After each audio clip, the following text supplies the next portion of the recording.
Hey, I'd like to welcome you to another episode of Mission Matters. My name is Adam Torres, and if you'd like to apply to be a guest on the show, just head on over to missionmatters.com and click on Be Our Guest to apply.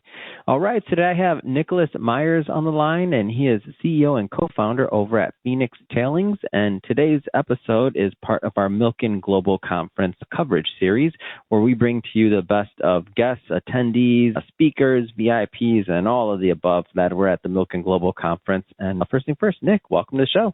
Thanks so much, Adam. It's an honor to be here. All right. So Milken Global Conference, one of my favorite conferences of the year. I do not miss it. Been going for 3 or 4 years now, and it's already on my calendar for next year. That being said, talk to me about your experience and connection with the conference and the Institute. Absolutely. It was an honor to be there. We were very excited. You know, it's challenging for an early stage startup company to really get the major exposure that Milken provides. So they brought us up as one of the top companies in the innovation sector, really, to talk about critical minerals and the challenges that the sector sees, simply because it's such a hot button issue right now going on in the market. Mm-hmm. So we actually got to be on a panel with the Honorable Frank Fannin, a former Secretary of State under President Trump in the previous administration, his first term, and Kai from the Yamaha Motors company, as well as the CFO of BHP, so one of the top metals companies in the world. And it was an honor to really be up on stage and talk through some of the major challenges that the world sees with critical minerals and really point to the place that innovation plays to really help us all really cover this whole challenge and really solve it at a global level. So for those that weren't able to attend, let's go further. Anything that, surprised you or came out of the panel in the discussion that you care to share? Yeah, I think it was really interesting to see the perspective of a BHP, for example, as well as Yamaha. BHP being one of the top mining companies in the world. In fact, they have massive deposits all around the world, and they approach this problem as major mining companies do, by digging more holes, by doing more assets, and building out more supply, which is very, very, very powerful. And the OEMs are looking very clearly to see this challenge being solved because they just desperately need it. But it really highlighted the gap that we saw early on and how we look to solve it, not just in rare earths, but it goes beyond that with the copper and a few other things, that there's this middle part of the value chain that is still struggling. And it's really a great place for innovation to play, an area that BHP can help solve the problem, but they also need the innovative partners to help really kick it off and solve this from a technical perspective, not just a new investment perspective. Let's take maybe a step back here and define a bit rare earths and really why they're so important. Absolutely. So rare earths are something we get asked about all the time. It's our primary product. We sell rare earth metals today all around the world. We're a U.S.-based company. Now, rare earths are a group of 17 different elements, all with completely impronounceable names.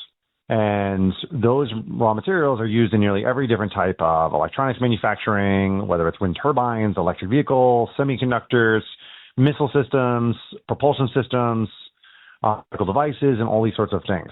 The problem with them is that unlike things like iron that are traditional metal, you can't dig it out of the ground and find a nugget of that metal. You have to dig up all 17 of these elements all at the same time, but they're in their oxide or carbonate form, which is not a useful form for final products.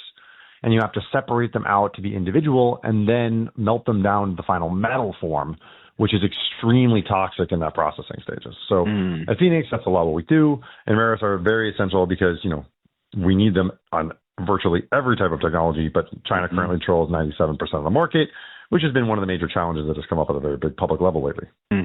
How did you get involved in this business in general, or even Phoenix? How did all that start for you? That's a good question. So I actually met my co-founder, Dr. Tomas, who's one of the top scientists in the world in the sector, at a Bible study of all things about 8 years ago. I love it. That's wonderful. Go ahead. I got to hear more.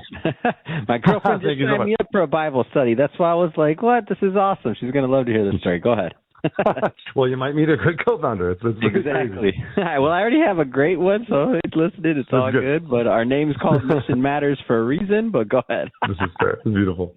Well, so that's the thing is you meet like-minded people in these type of ecosystems, and we were talking really late at night one night and just got along, and one of the problems we saw was, hey, how do you actually get these raw materials? At the time, when no one was really paying attention to critical metals, honestly, I don't even think the term had been coined at that point. And we saw these things called rare earths. They were prevalent everywhere. They were in these tailings deposits that we're looking at, which is a waste product in mining, but no one was really using them. We're looking at the prices on them. I'm like, wow, terbium is like really pricey. We can make a lot of money by harvesting terbium out of waste. Like, why don't we like do something? And Tomas thought I was joking, but I put $7,000 down the next day, which, you know, was entire life savings at the time, which of course you all can laugh at. But it was still, it was a big endeavor for us. And Dr. Tomas, you know, brilliant scientist. It was an honor to work with him on it. And we got started quite literally in the backyard, right near Cambridge, so right near MIT in Cambridge, buying dry ice from a parking lot, doing initial test runs on products, looking up at the sky to see if it was going to rain that night, and kicked off from there. Now we've raised $90 million.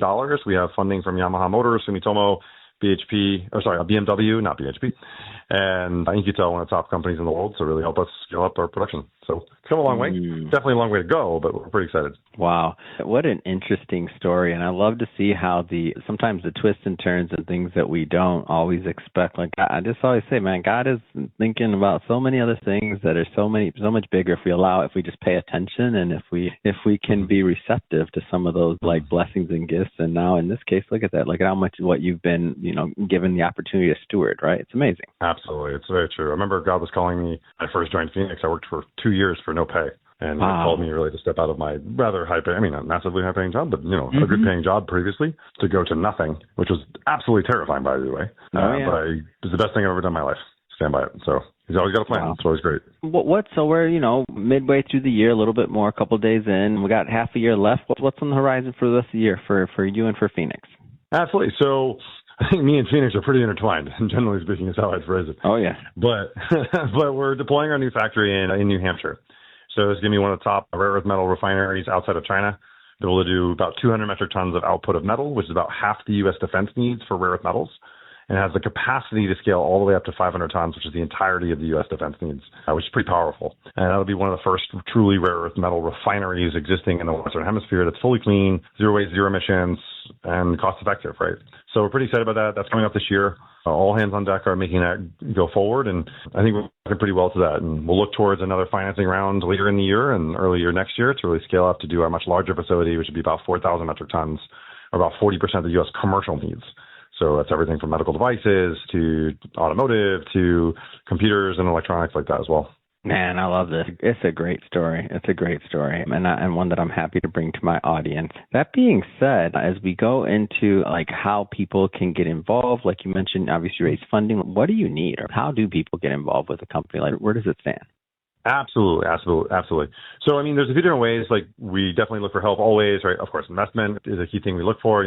We're a growing company across the board. Sales partners, we look to engage with any partner involved in the sector, but we're also very actively hiring. So if you want to reach out, you want to learn more about Phoenix, please go to our website or our LinkedIn profile. Just shoot us a note. I promise we do have people looking at that on a daily basis, but we're also very, very, very actively hiring. Even if you don't see a job on there, just send us a note. We'd definitely love to talk to you. Our whole thing is that we bring on the best and the brightest.